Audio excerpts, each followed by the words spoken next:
Hi everyone, welcome back to another video from Crazy Gamer. In this tutorial, I'm going to show you how to block someone in Words with Friends.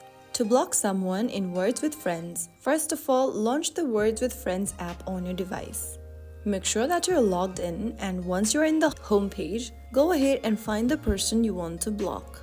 You can find anyone from your home page, or if you want to find someone from your friends list, go to the top right and tap on the 3 human button. From the Friends tab, select someone you'd like to block and tap on their profile picture.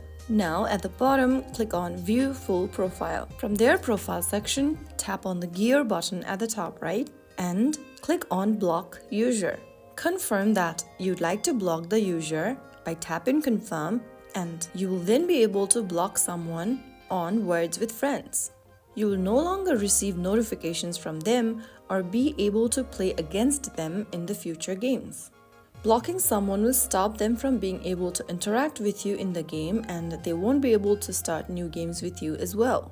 So that is how you can easily block someone on Words with Friends. If the video was helpful to you, like, share and subscribe for more. I'll be back again in the next video. Stay tuned till then.